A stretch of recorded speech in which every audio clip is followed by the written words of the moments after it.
A lot of this isn't going to make sense to you, and I'm sorry about that. I'm just going to start at the beginning, with the house.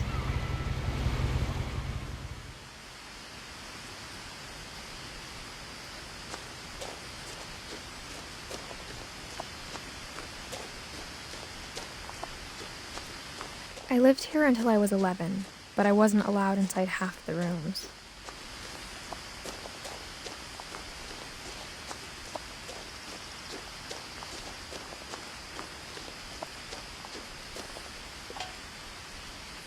Inside the mailbox were bills from 7 years ago, marked urgent, open immediately.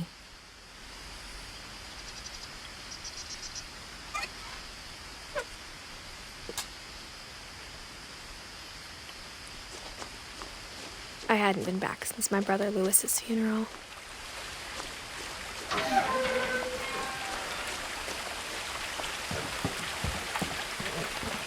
In her will, my mother left me a key, but didn't tell me what it unlocked.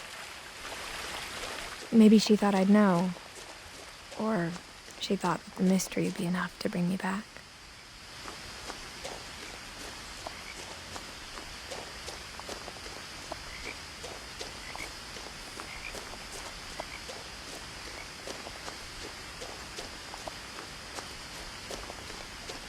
No one had driven this way in a long time, but I saw a few hoof prints.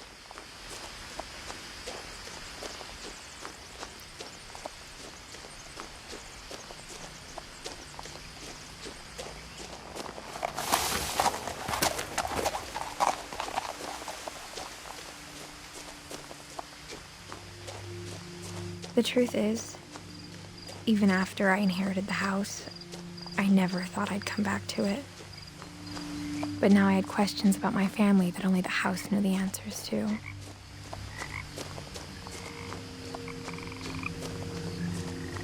The house was exactly like I remembered it, the way I'd been dreaming about it.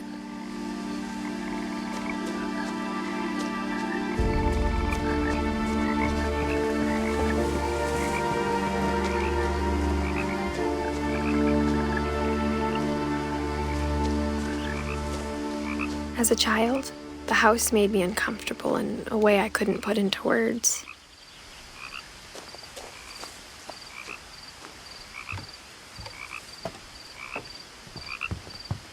Now, as a 17-year-old, I knew exactly what those words were. I was afraid of the house.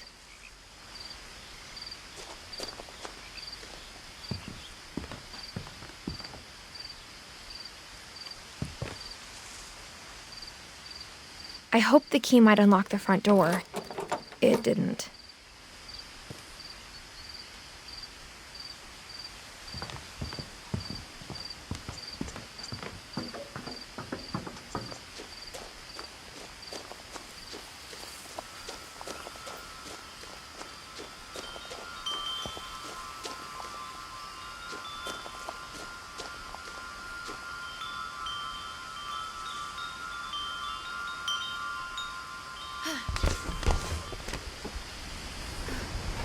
Crawling through the doggy door used to be a lot easier when I was 11.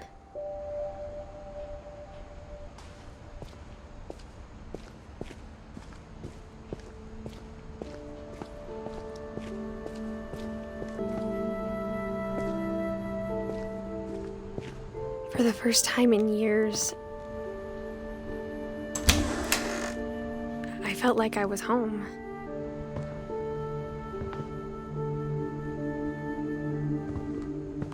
But instead of a family, there were just memories of one. Like how after Lewis started working at the cannery, we all got sick of eating salmon, except our cat, Molly.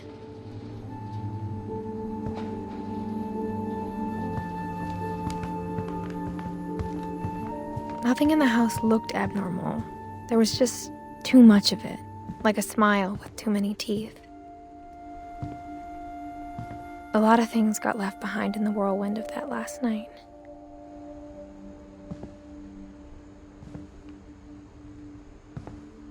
My mom wasn't much of an optimist, but she never stopped believing that my brother Milton was alive.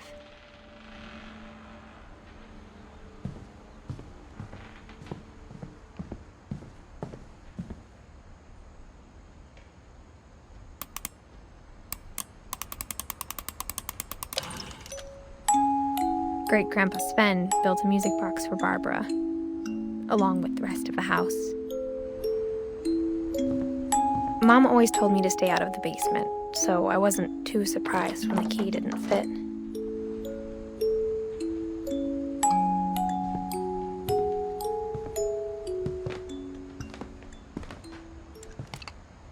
Even the fireplace had a story. Edie told me the bricks came from the original house, after it sank.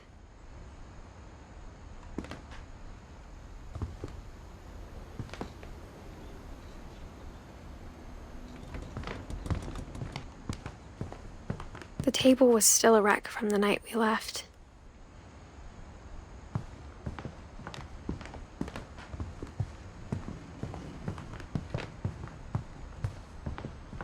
It was like a bomb had gone off, killing everyone but sparing the furniture.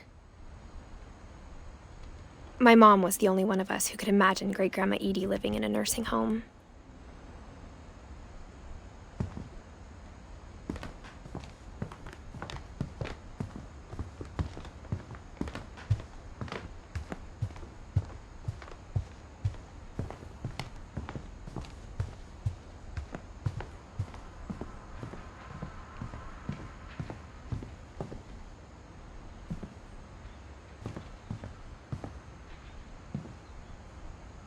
After Milton disappeared, Mom sealed up all the bedrooms.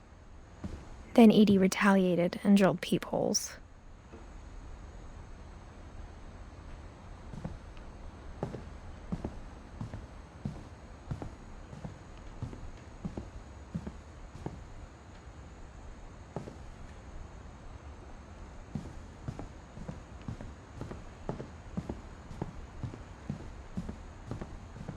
Whenever people ask me about my family, the first thing they always want to know about is Barbara.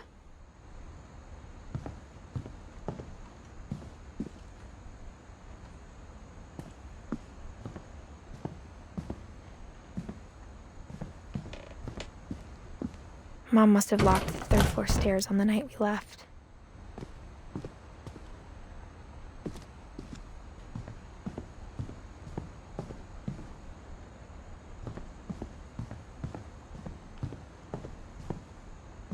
I spent a lot of time playing in Great Uncle Walter's room. I think my mom sometimes regretted not sealing it up.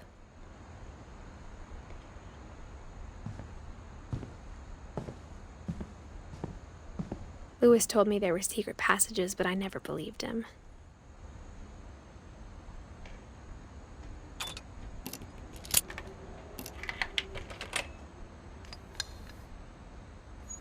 Turns out, my mom was really good at keeping secrets.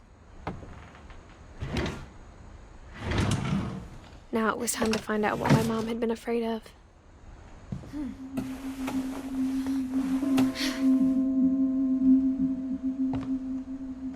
Reading this, maybe it sounds like I had a plan, but I had no idea what was behind that door.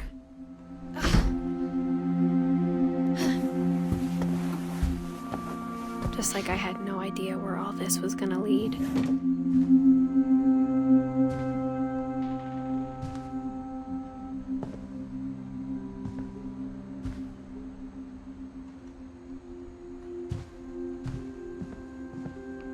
I grew up looking at Molly's room through the peephole. Molly's gerbil had a tiny bedroom with its own even tinier gerbil cage.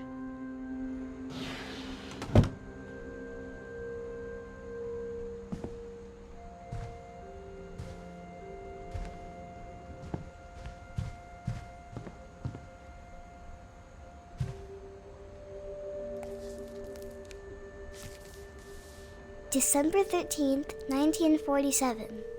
Dear Diary, I'll be gone soon, but I wanted to tell somebody about what's gonna happen. It started when Mom sent me to bed without dinner. I woke up and I was starving, so I looked around for something to eat.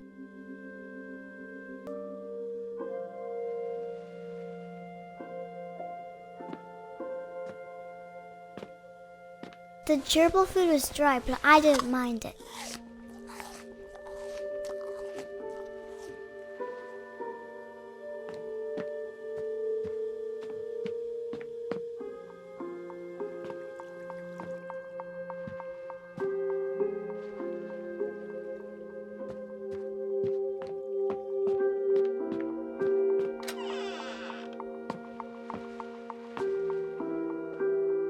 I kept eating and eating.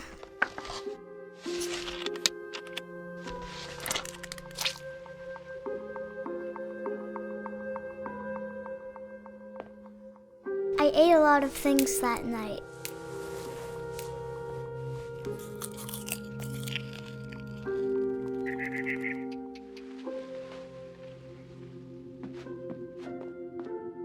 Then I heard chirping outside my window. It was a barn swallow going back to her nest. I reached out for her.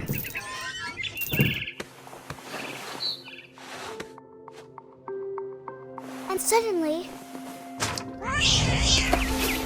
I was a cat.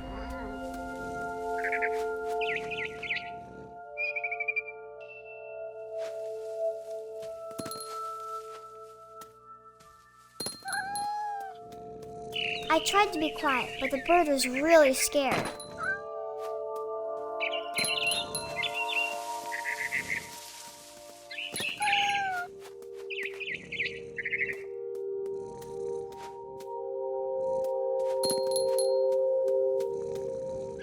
Mom and Dad didn't even look at me.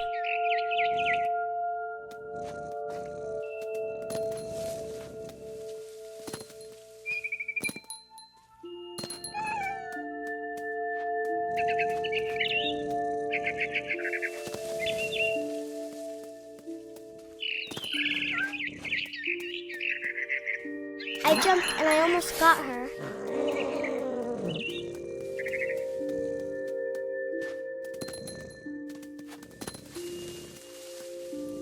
I could tell she was getting really tired. Now I was up in the big tree. I promised Dad I wouldn't climb it anymore. All I cared about was eating that mama bird.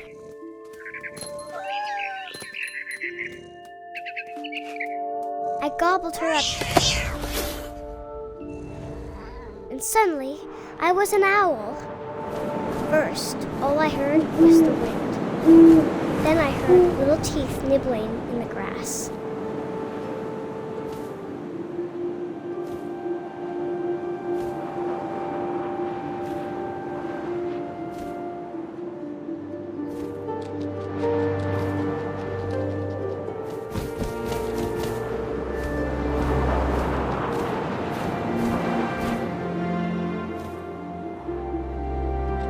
Rabbits.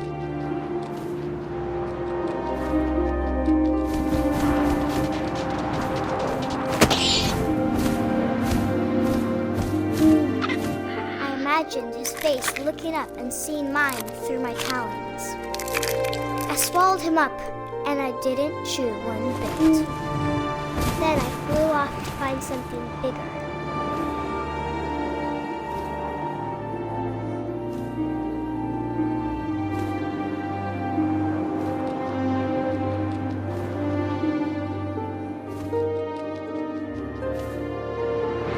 A mama rabbit.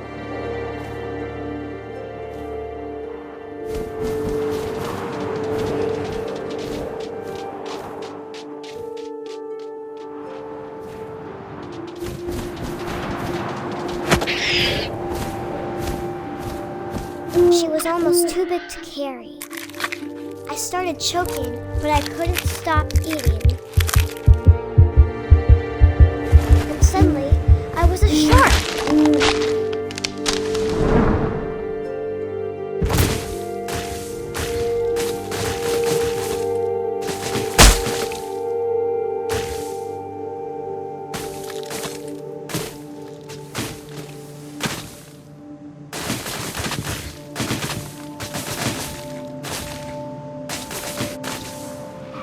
I rolled off a cliff and into the ocean.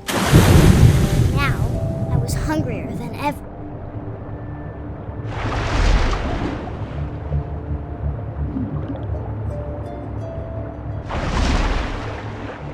I wanted fat, juicy seals.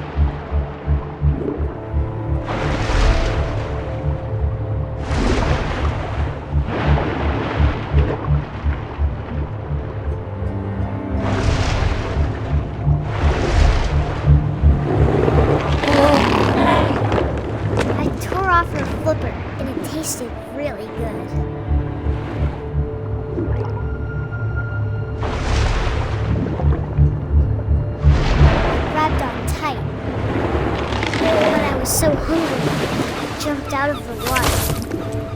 When I opened my eyes, everything had changed.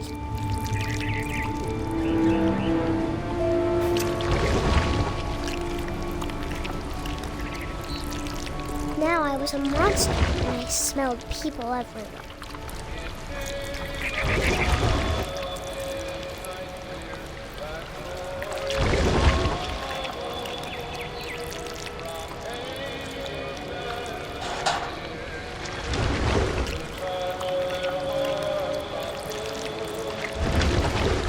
I was big, but I moved real quiet.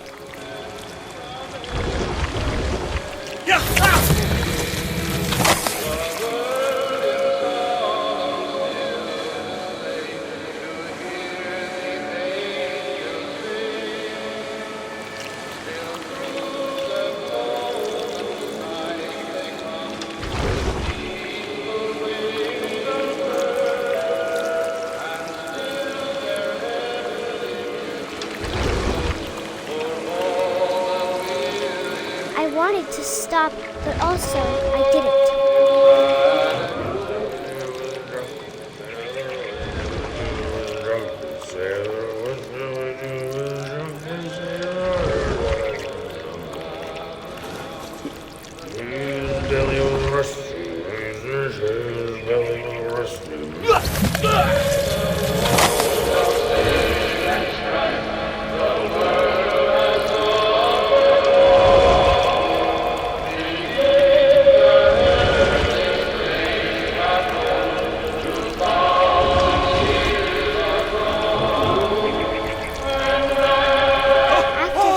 Passenger, I was still hungry. And across the water, I smelled something new. Something I had to have, so I swam towards it.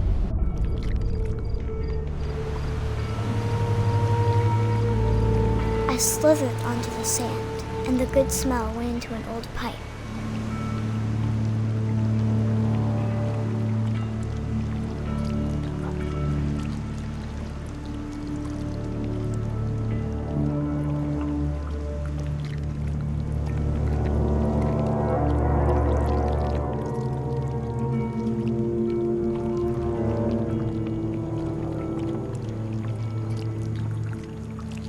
I got closer and closer.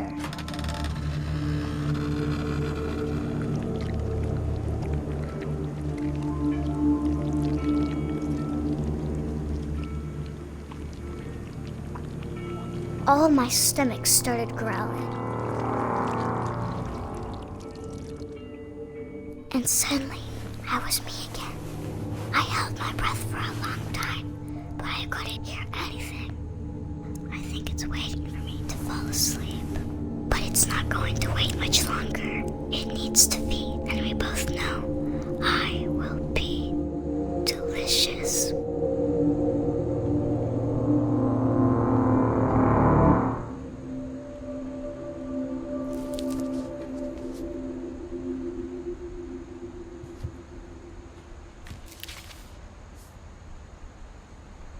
I'm not sure if I believed all of that, but I'm sure Edie would have.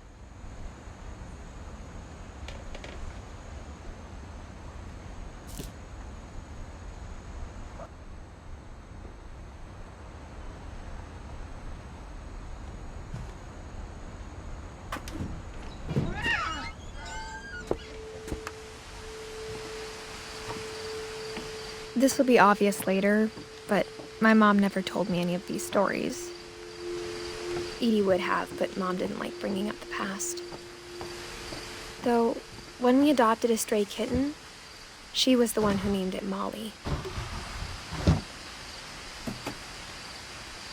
I spent a lot of time in Great-Grandma Edie's room. We got along, and it was a good place to hide from my mom. When Edie told people Sven was killed by a dragon, she could also have said he was building a dragon-shaped slide that collapsed. She could have, but she didn't. Even in her 90s, sometimes Edie seemed a lot younger than my mother. The only trace Grandpa Sam's first wife, Kay, left on the house was the pink bathroom. It was a pretty big trace.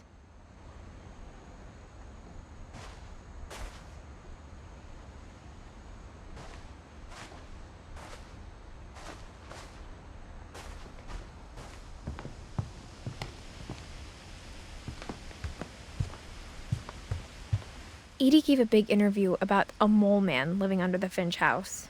My mom was furious. I hadn't thought of myself as Edith Jr. for a long, long time.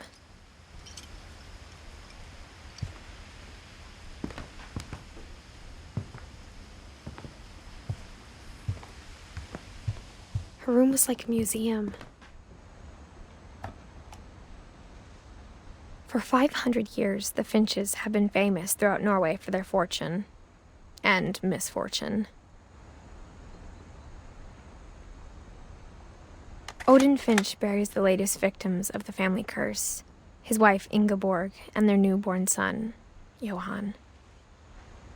On January 7th, 1937, he set sail with his family and his house, hoping to leave the curse behind.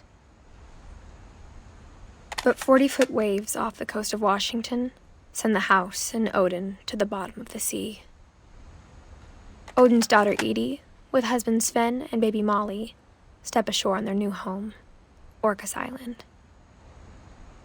Odin Finch is the first to be buried in the new family cemetery. His daughter Edie is already dreaming of a new Finch house.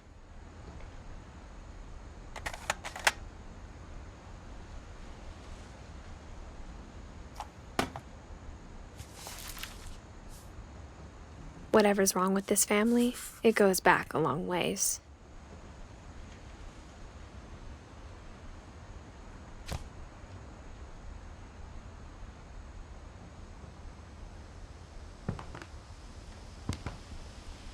Edie knit me a new pair of gloves every year, just in time to replace the old ones. Louis died a week before we left, but Edie had already started to memorialize him.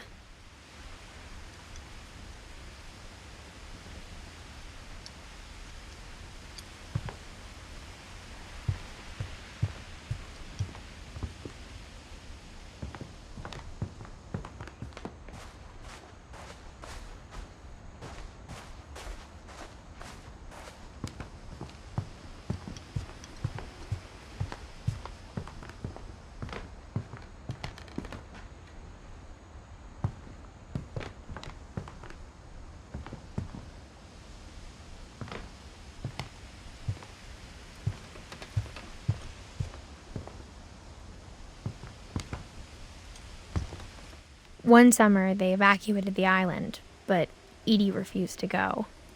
For a few weeks, she was a celebrity.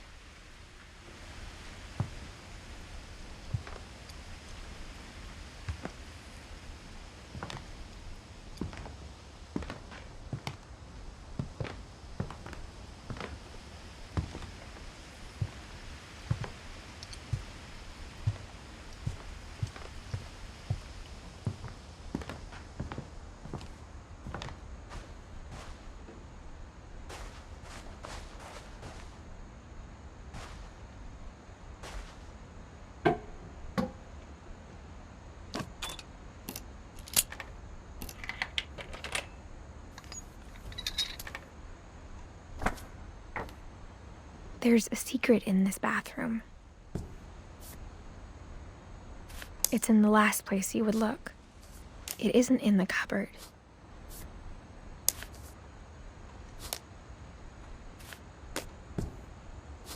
It's hidden in this book.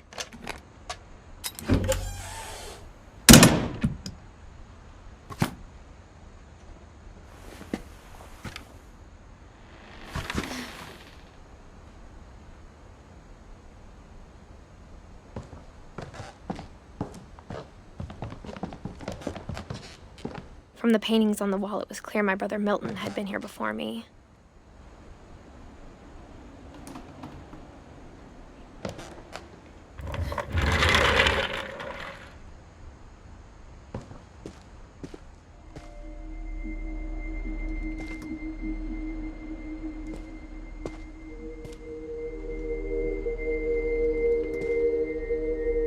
I knew Grandpa Sam had a twin,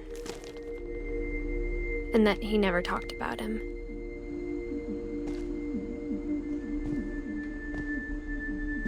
I guess my grandpa didn't like history any more than my mom did.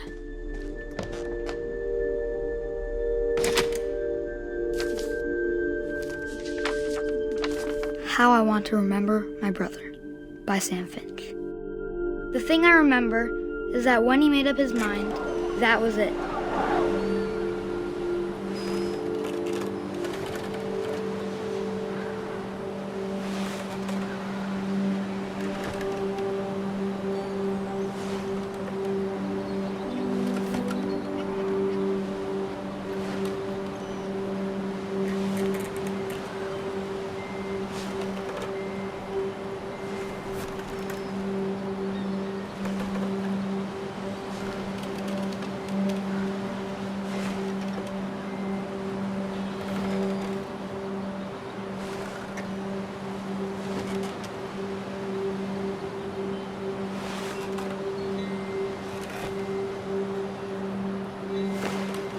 My brother said he'd die before he ate another mushroom. And he did. At Barbara's funeral, we swore we'd never be afraid again. And he wasn't. I think Calvin always wanted to fly. Sam! Calvin! Dinner's ready! Coming! But that day, he finally made up his mind to do it. I told him going around was impossible. Maybe if I hadn't said that, Calvin! I'm not gonna tell you again! maybe if the wind hadn't picked up, then maybe he'd still be here. But I doubt it. I think he'd already made up his mind. That's what I want to remember about my brother.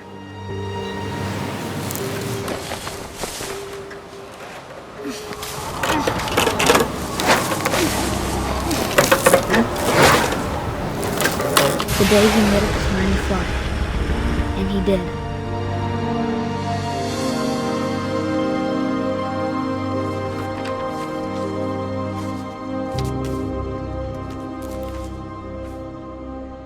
Calvin's story felt strangely familiar.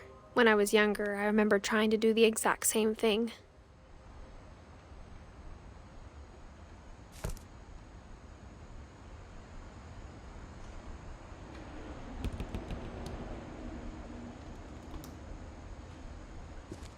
After the funeral, Edie roped off Calvin's half of the room.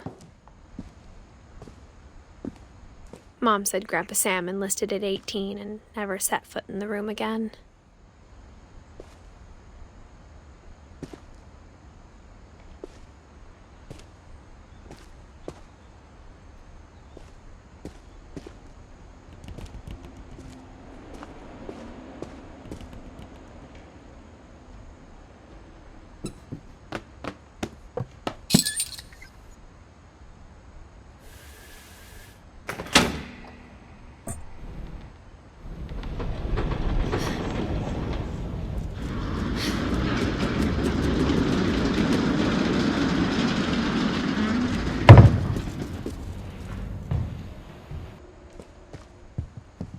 The passages were a pretty tight fit. They'd obviously been built for smaller hands and bellies.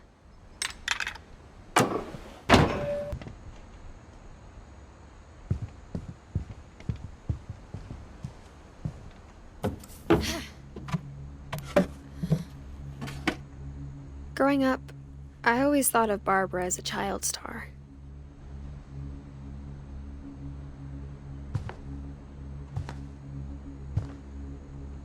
I never thought about how hard it must have been for her afterwards.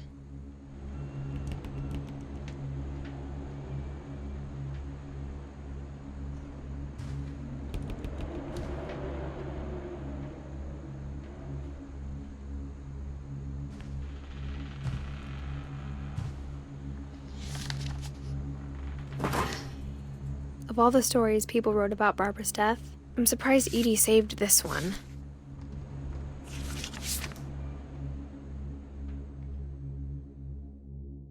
Old Jack here with another ghastly tale inspired by America's most unfortunate family.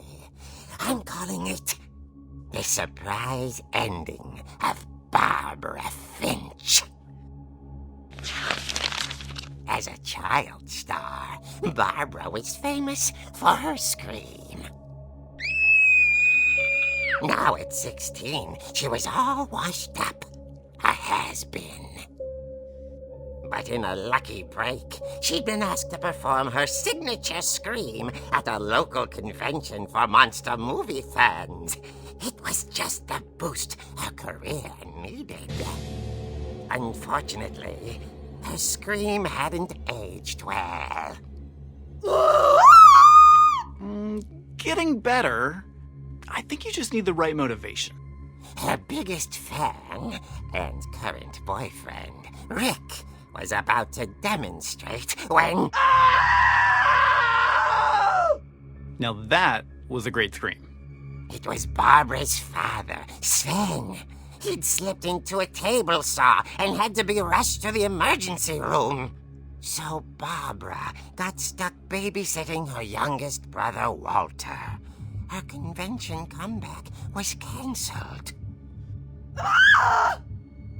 Okay, I'm hearing frustration, but I'm not hearing terror. What if I tried... A gang of hoodlums in Halloween masks have been terrorizing Orcas Island tonight. Police are urging residents to... That came from the basement. You're right! Also, I loved your delivery on that. Why is your basement door locked? Because my dad likes making puzzles and secret passages. There's a key hidden in the music box. The secret is to keep winding and winding until finally the key pops out. Thanks, babe. I'll be back in a sec. 20 minutes later, Rick hadn't returned. So Barbara went to look for him, right on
Bravo, Barbara! You were wonderful. The monsters had come to surprise her. For Barbara, it was a dream come true. Then she saw what kind of monsters they were, and she realized what was about to happen. She was going to be famous. And with her final breath, Barbara Finch gave the performance of her life.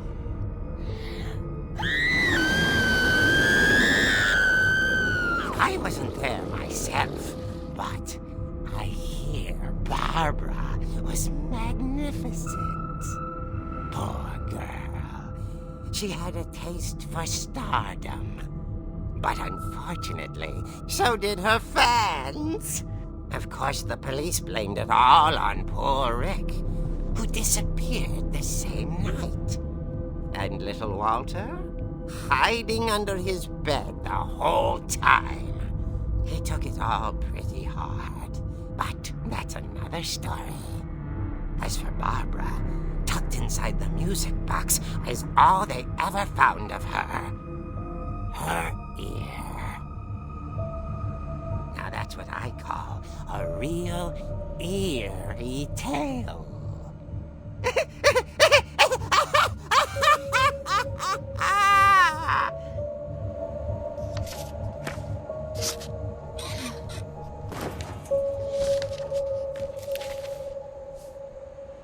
Edie told me all Barbara wanted was to be remembered, as absurd as that comic was. Maybe what Edie saw was a happy ending.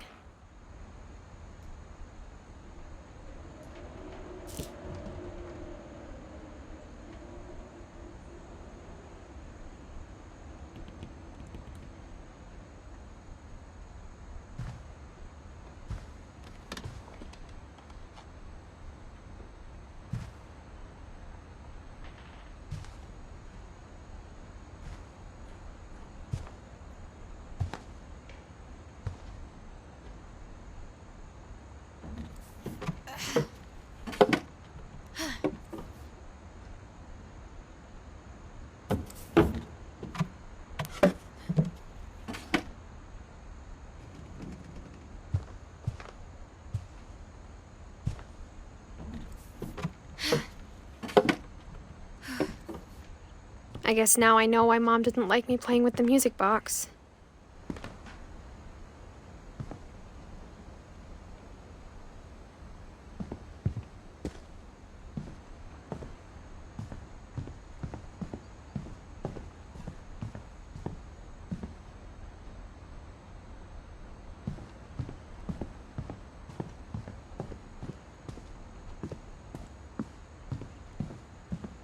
It's funny. All those times I played with the music box and never found the basement key.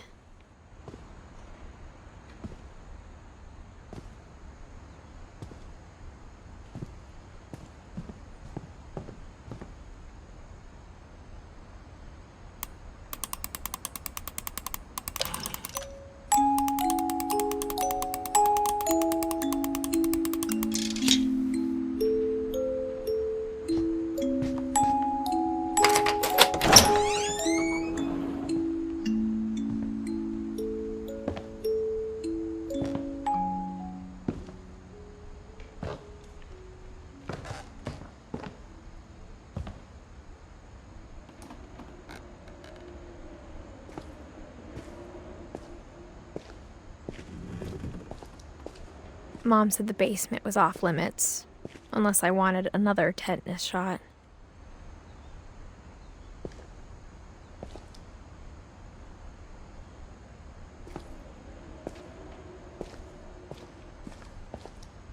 I saw Edie sneak down to the basement once, carrying packages.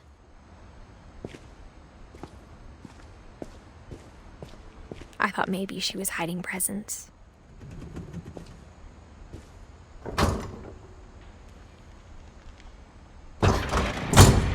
It turned out she was hiding a lot more than that.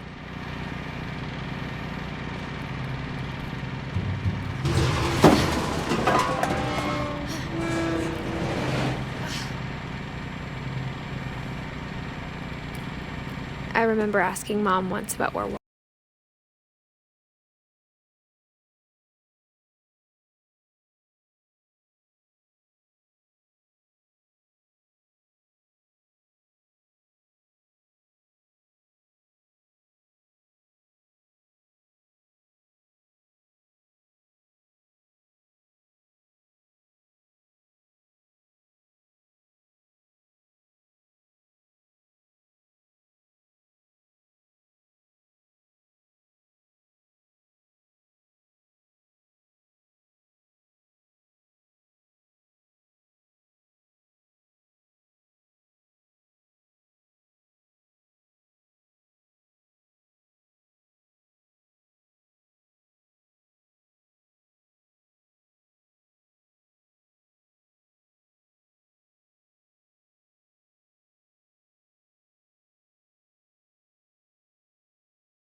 It's been a week now, the longest in 30 years.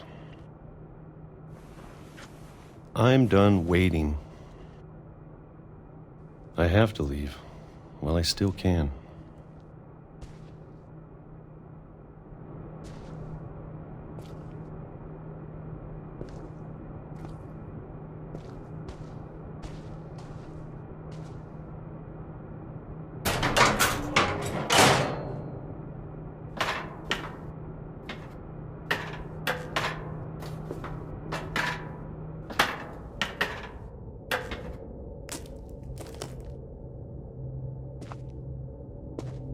I know it's out there, somewhere.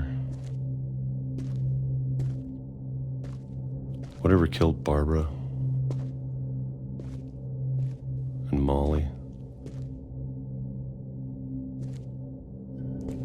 and Calvin.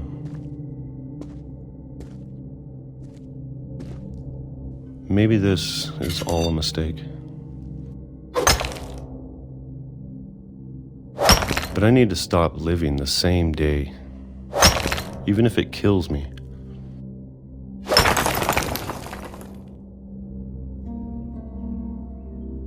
Whatever's out there, I want you to know I'm ready for it.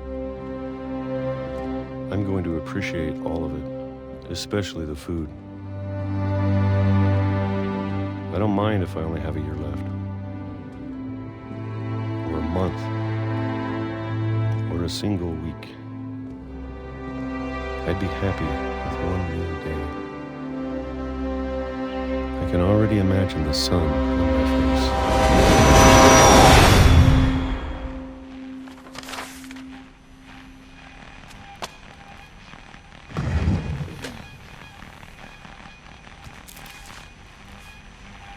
Walter died when I was 6. I can't believe my mom never told me he was down here.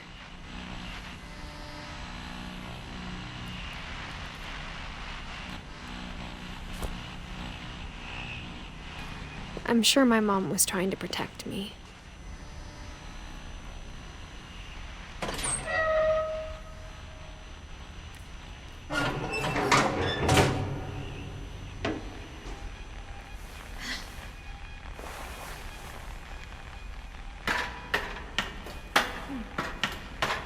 Maybe she was afraid I'd end up like Walter. But if she never told me about an uncle under the house, I can only imagine what else she was hiding. I don't want to make the same mistakes she made.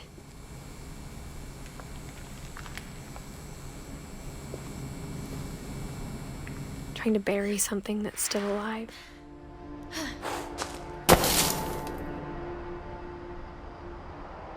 Now that there's only one of us left, or maybe two, I thought it was time I heard the stories for myself and found out what happened to everyone else. But now I'm worried the stories themselves might be the problem. Maybe we believed so much in a family curse, we made it real.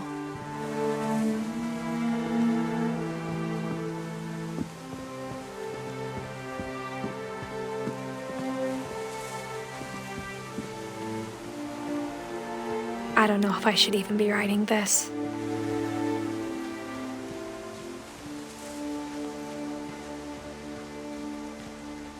Maybe it'd be better if all this just died with me.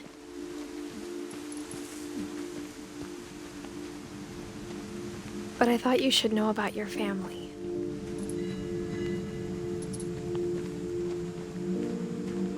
And the history you're a part of.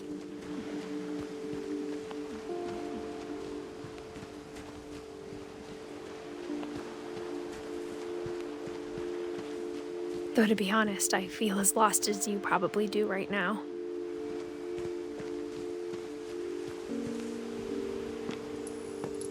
I think the people in these stories believed them, for what that's worth.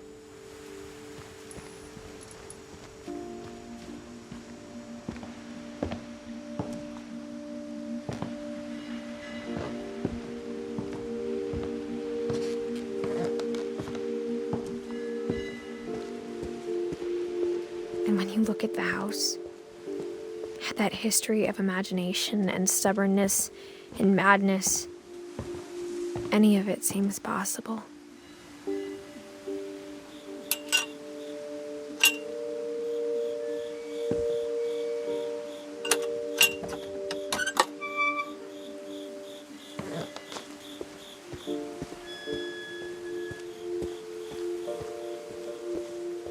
I think we've been surrounded by death for so long, we've just gotten used to it. What kind of family finishes building a cemetery before starting the house?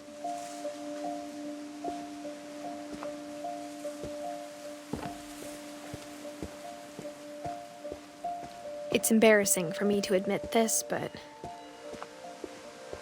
the pet cemetery made me more uncomfortable than the human one. 3 of the gerbils were mine, and 2 had been my fault.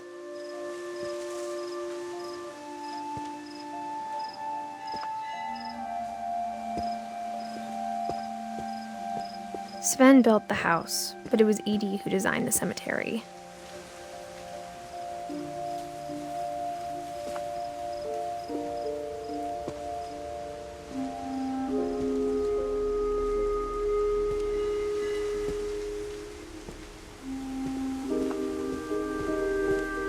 I'm sure Odin's monument had been Edie's idea. My mom was always trying to move on, but for Edie, the past never went away.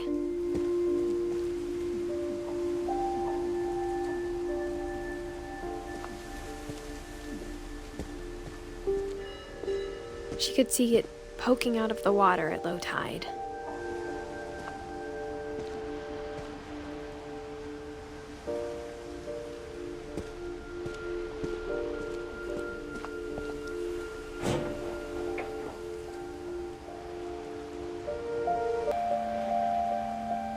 Edie said she dreamed about the old house every night.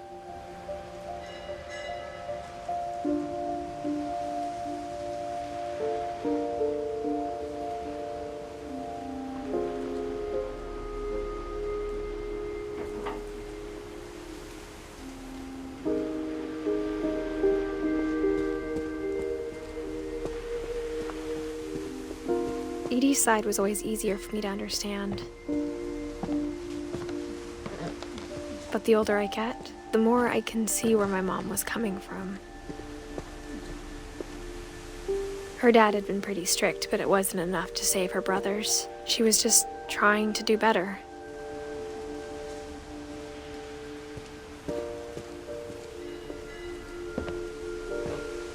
She lost 2 of her brothers, just like I did. I get why she tried so hard to protect us.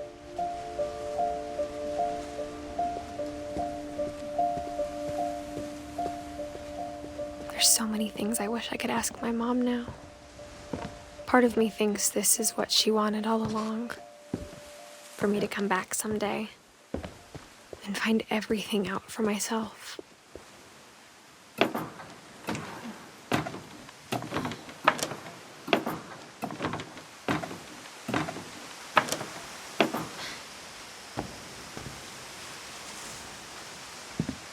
But looking back on it now,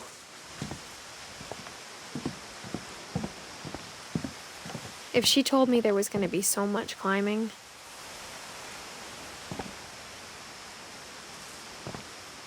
I never would have come when I was 22 weeks pregnant.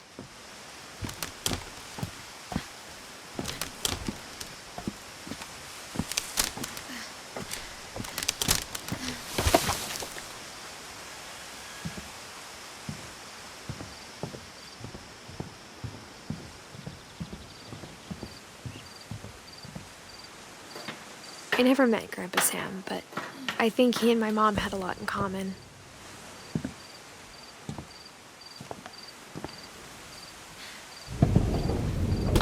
They were both pretty intense.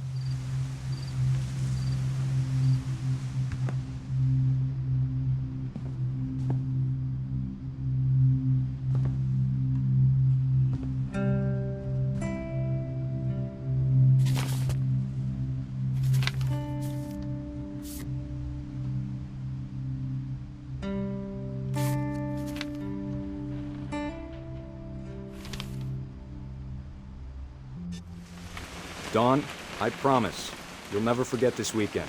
Yes, sir. These memories are gonna last a lifetime. Am I gonna have to shoot anything? It's a hunting trip, Dawn. Shooting is strongly encouraged.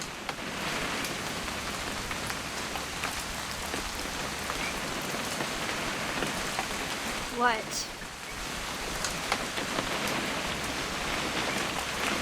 It's too early, Dad. Perfect.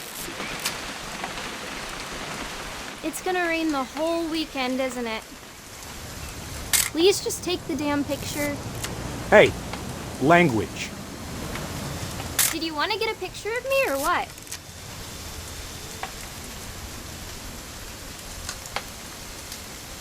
I will never forget this weekend, Dad. That's the spirit. Okay, got it. I'm gonna take some pictures, okay? Just be careful. That camera's older than you are.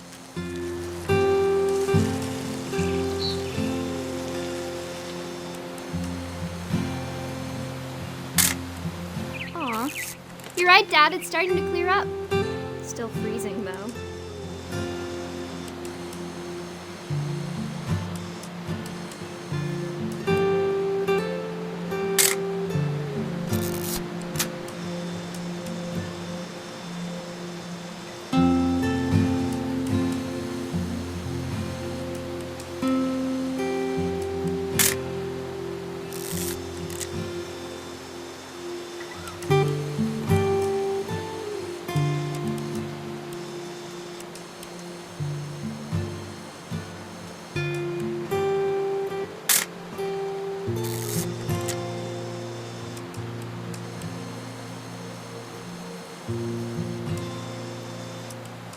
Definitely should not have drunk all that coffee.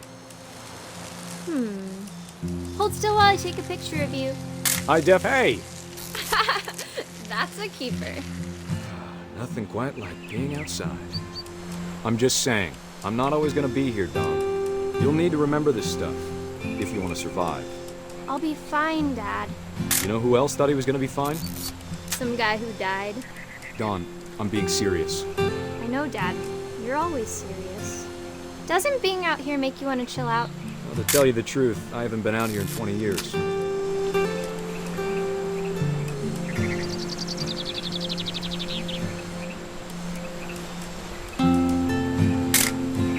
Dawn, don't you think you could find something more interesting to photograph? Your grandpa's Fen taught us how to fish, how to build a fire. We found an old logging trail. There were deer everywhere. I bet if I could remember where that trail was, we'd spot a buck for you in no time. Give me a minute to check the map.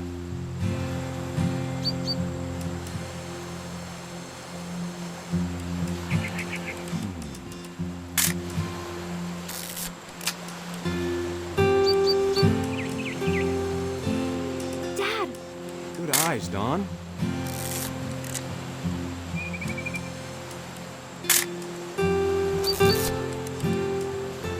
Before you take the shot, let me get a picture of you.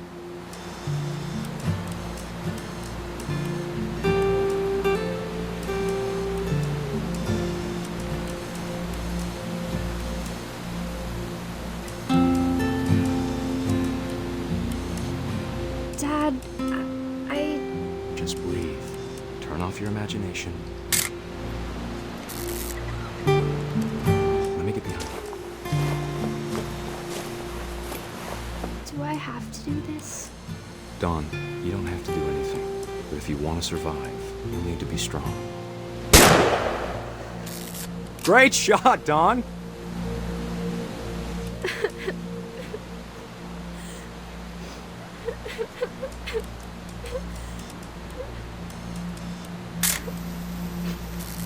I'm proud of you, Dawn. Always remember that, okay?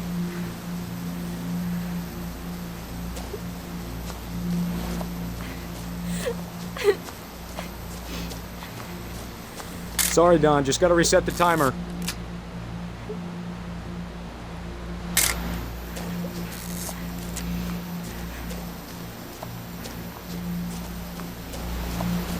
Dad, it's twitching. I think That's it's totally so... normal, Dawn. Just focus on the camera. Try not to think about... Dad!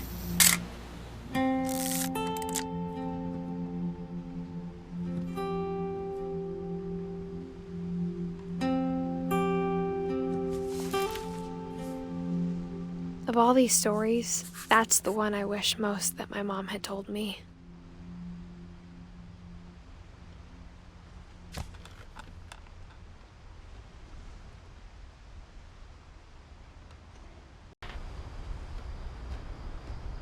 Sam spent his life shooting photos, but Mom said he got nervous being in front of the camera. I guess we're all afraid of something.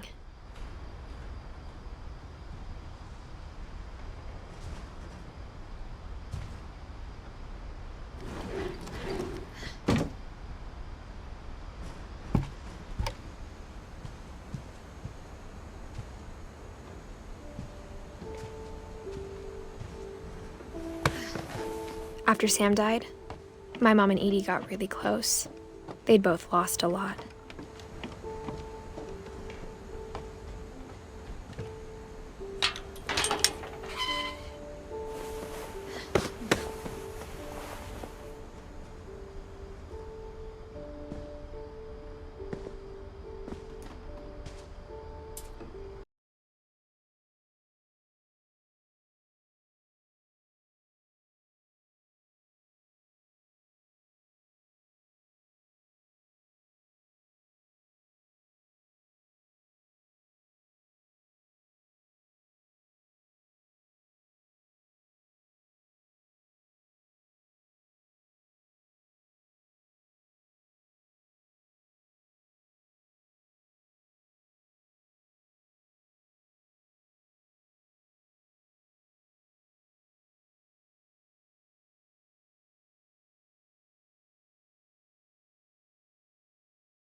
before the day my brother said with teenage disregard that he'd be dead before he'd see a wedding in our yard.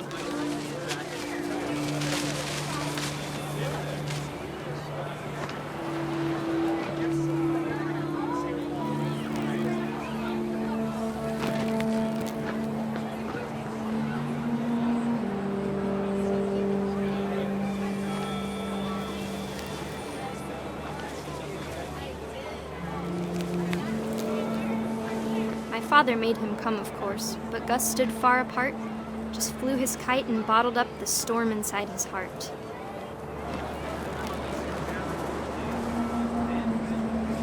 I tried to talk him out of it, but though he'd never met her, "We don't need a stepmom," were the words that I now pronounce you husband and wife.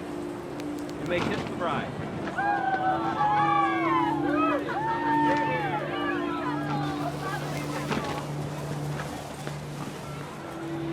When the time for photos came, Dad ordered him to come here.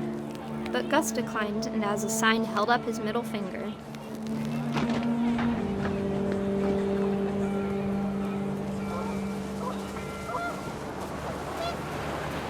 The wind picked up, and panicked geese appeared and quickly went. But all the humans did that day was go inside the tent.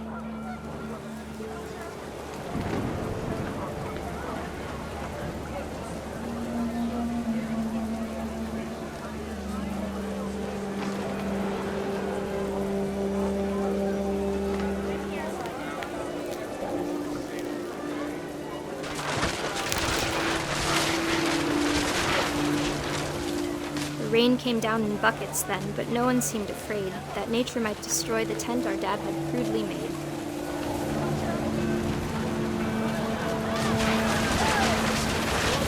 The thunder sounded much too close and full of angry power, but all my father said to this was, "Make the music louder."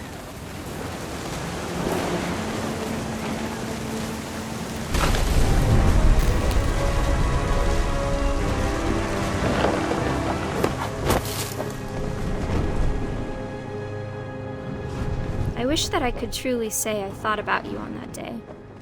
Out there on the beach alone, just you, the wind, the sea, and foam. But I didn't, until we found you.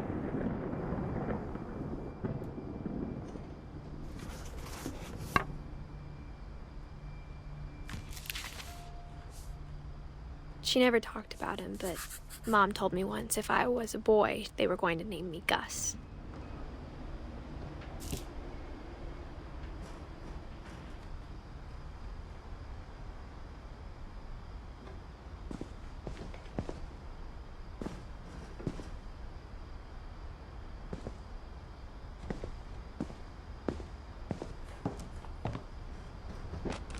My mom moved up to the loft after her brothers died. At the time, it was as far away as she could get.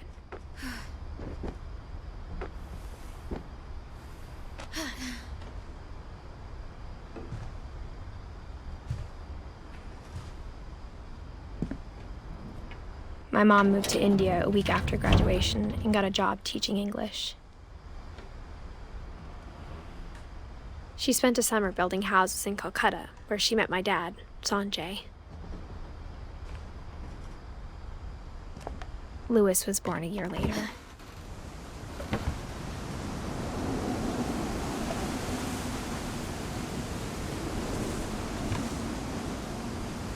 When my dad died, I don't think Mom knew where else to go. I'm sure Edie was happy to have her back.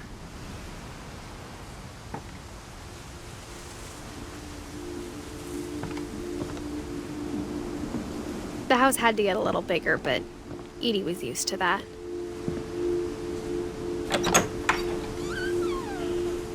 And for a while, things were good. Almost normal. But it didn't last.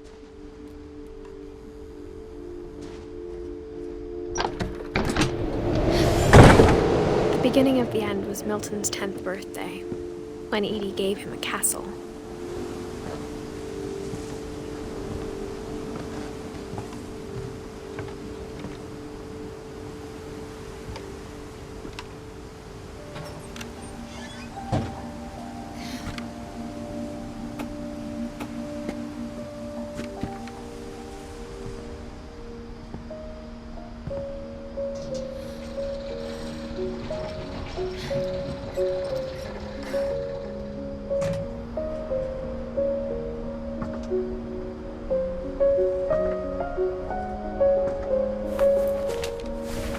Milton Finch in The Magic Paintbrush.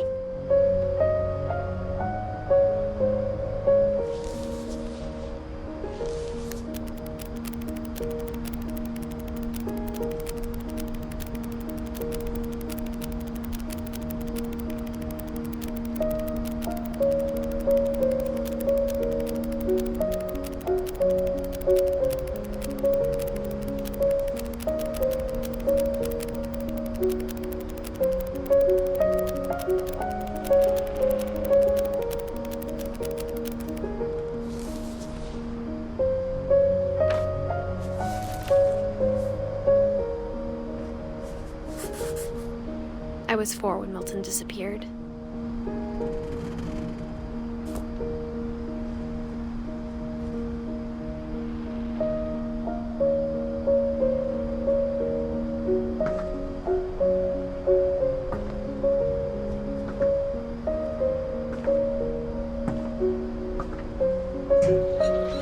Mom spent months searching for my brother. Then she sealed the doors.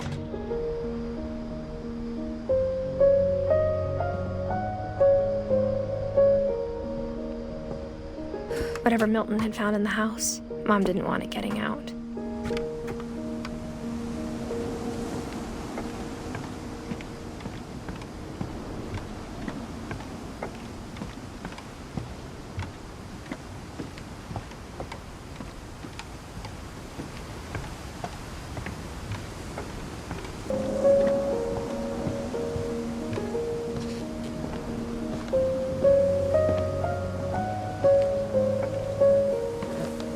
Mom definitely blamed Edie, but I think Louis blamed himself. After he graduated, he just spent more and more time in his room, until Mom got him a job at the cannery.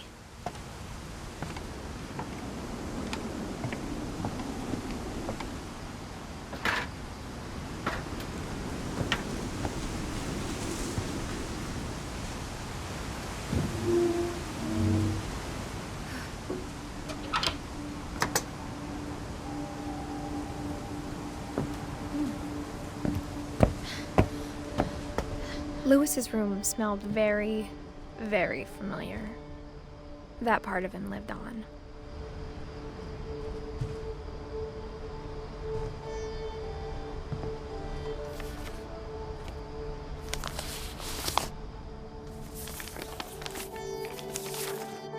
Dear Mrs. Finch, as Louis's psychiatrist, I can understand your desire for an explanation. As I see it, the trouble began in January, shortly after we convinced your son to seek treatment for substance abuse. Newly sober, I believe Louis first noticed the monotony of his daily life.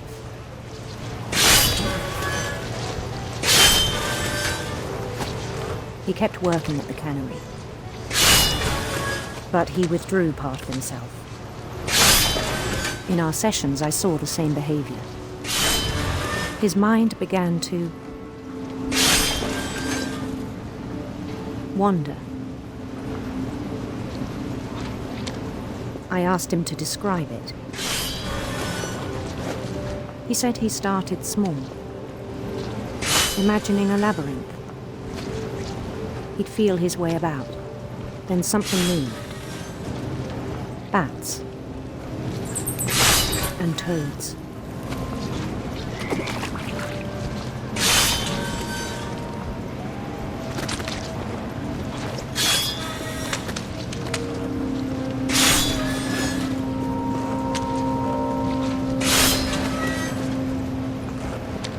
And things that have not names. He knew it was all in his head. But he took it very seriously. I had hoped he'd find himself.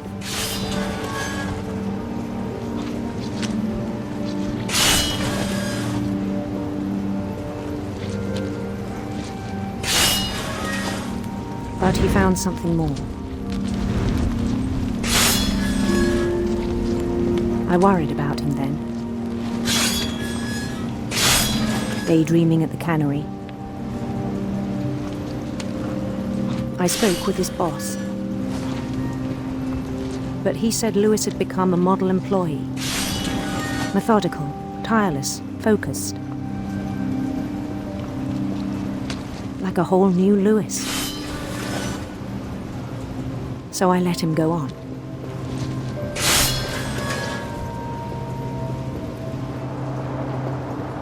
I even encouraged him. It seemed very promising at first. He told me he'd made a new friend.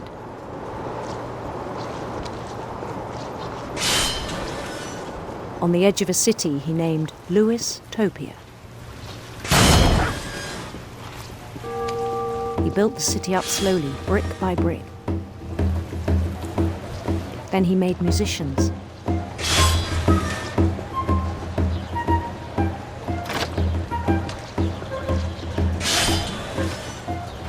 And songs for them to play. He talked about starting a band. And he was always humming something. Every day his imagination grew stronger. He no longer spoke at the cannery.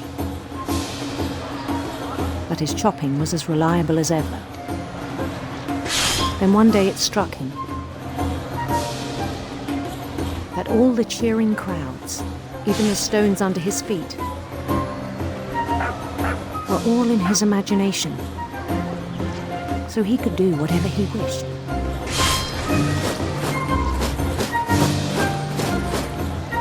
He held an election for mayor, and he won.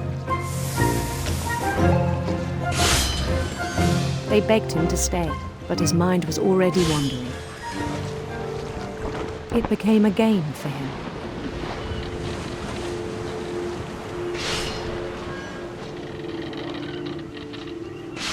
He'd conquer a city, then immediately push on. New Louisville.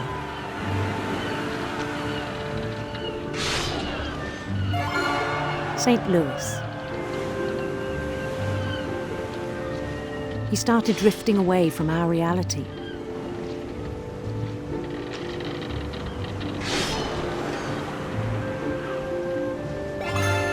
Minneapolis. Until one day he forgot to go home from the cannery. Even as his mother pleaded with him, part of Lewis kept sailing on.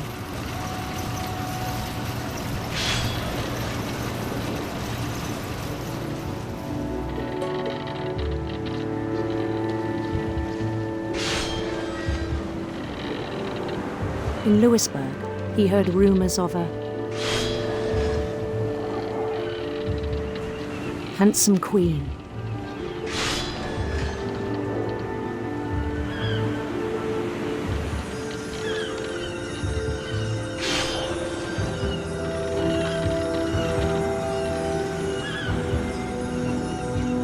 The queen was on her own quest for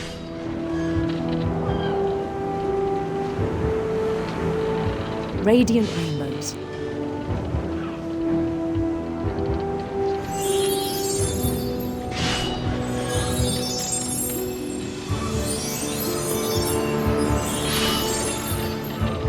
He followed the sound of her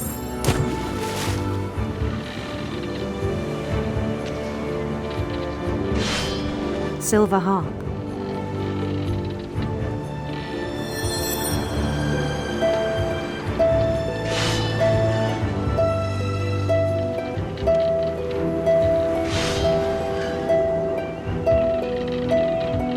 His chase led him to a golden palace east of the sun and west of the moon. Even then, his logic remained sound. He knew the world was all in his imagination.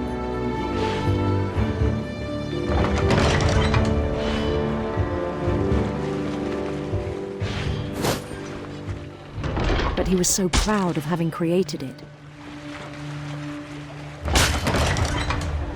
In his own eyes, he'd become something greater than a king.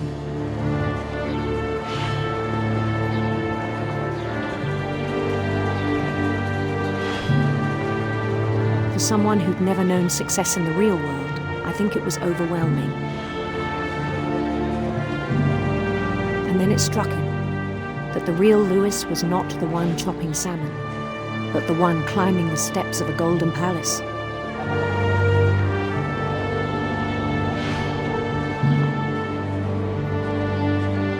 My imagination is as real as my body, he told me. It was hard to argue with him.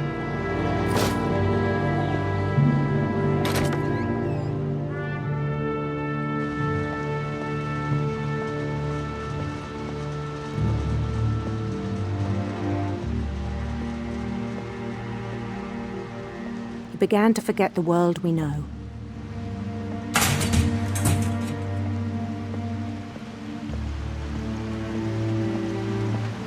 I think it pained him to remember Lewis, the cannery worker.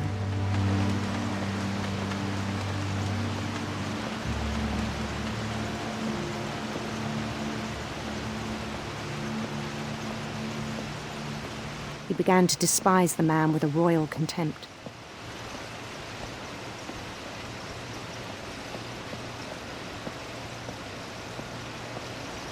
I still thought I could save him. Even after he said he was being crowned king over all the lands of wonder. The palace would be packed with his companions.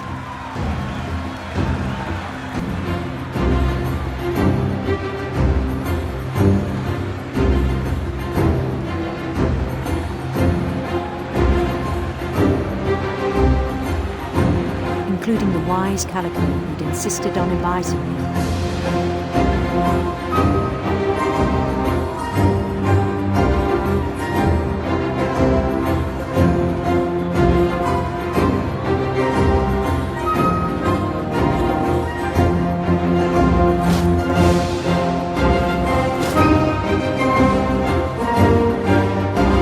His queen waited, holding his crown.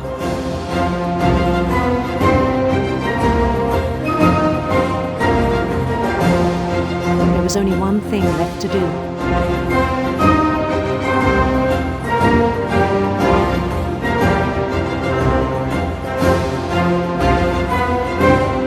Bend down his head.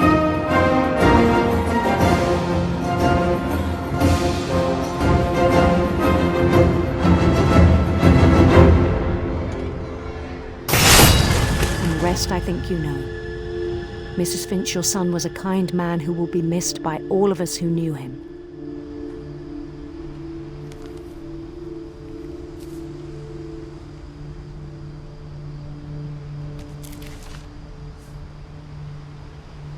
My brother was really cool. I wish you could have met him.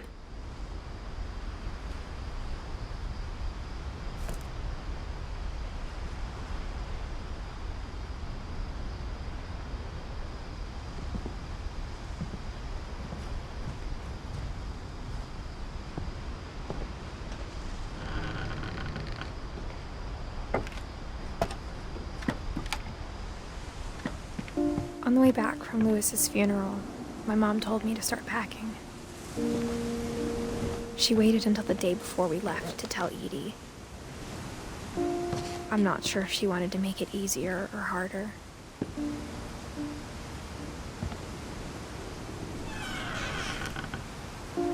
I wish we'd stayed.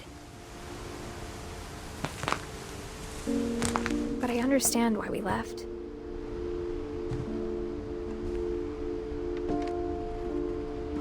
My mom ended up leaving everything behind. What happened that night had been coming for a long time. Maybe I should have come sooner.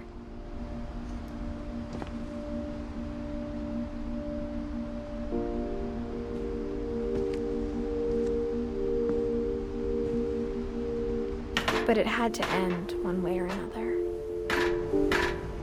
All that's left now is to tell you about that last night.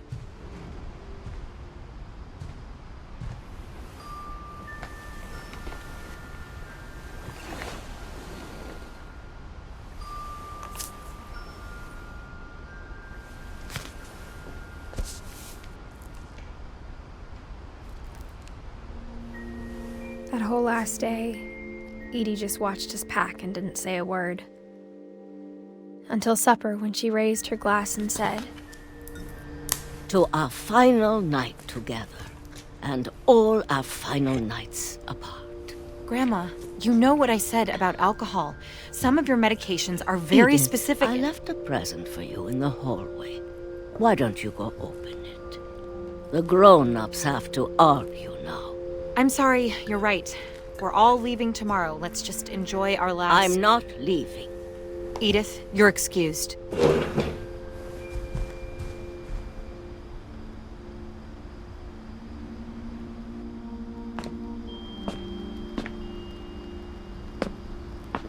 The power had been shut off that morning, but Edie always had plenty of candles.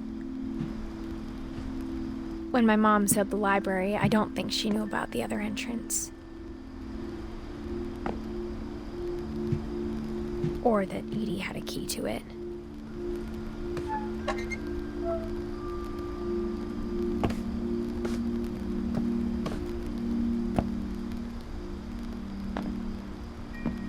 That thing you're afraid of isn't going to end when you leave the house.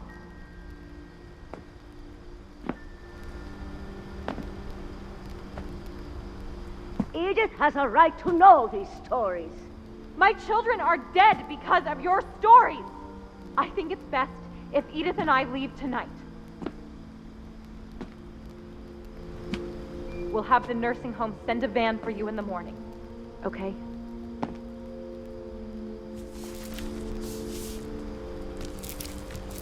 Dear Edith, there's so many stories I wish I could tell you, but there's only time for one. This is about what happened on the night you were born. That night, the tide went way, way out. It was the first and last time I ever saw the old house aground. There'd been an earthquake out in the middle of the ocean. They called it the lowest tide in 1,000 years. God, it smelled awful. You know, I've seen that house every day of my life.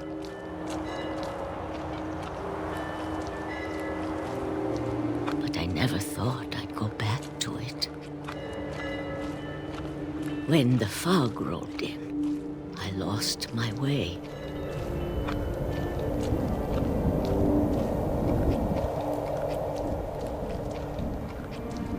I got turned around.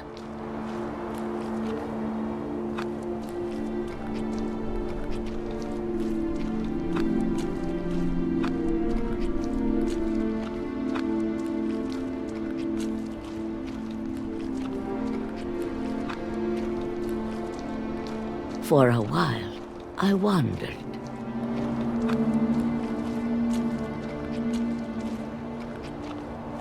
I started seeing things.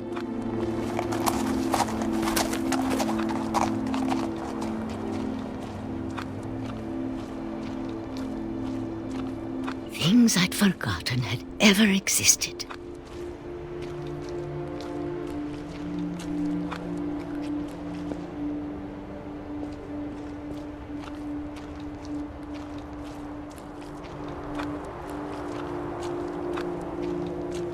But when I saw them, they felt like old friends. That night, a lot of things came back to me. Or maybe I came back to them.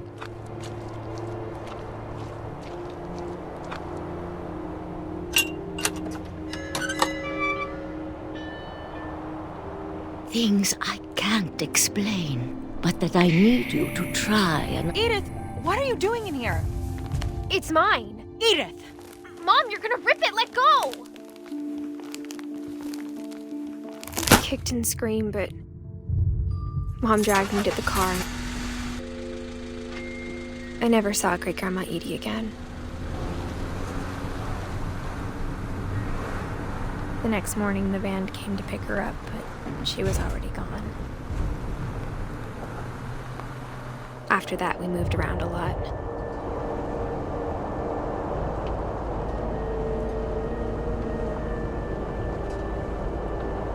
We both tried to make the best of it.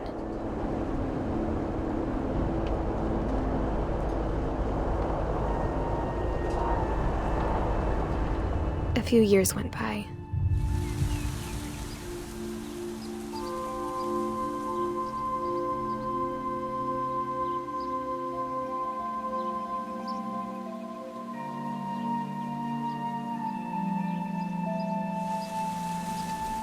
My mom didn't like to talk about it, but she started getting sick a lot. The rest happened pretty quickly.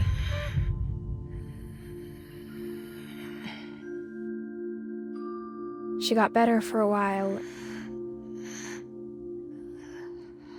and then she didn't.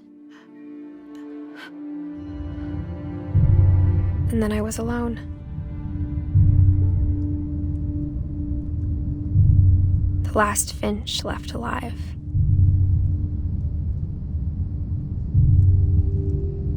Until I found out about you. I'm still not sure what to tell you about all this. If we lived forever, maybe we'd have time to understand things. But as it is, I think the best we can do is try to open our eyes. And appreciate how strange and brief all of this is. This journal was supposed to be for you. But now I hope you'll never see it. I just want to meet you and tell you all these stories myself. But I guess if you're reading this now, things didn't work out that way.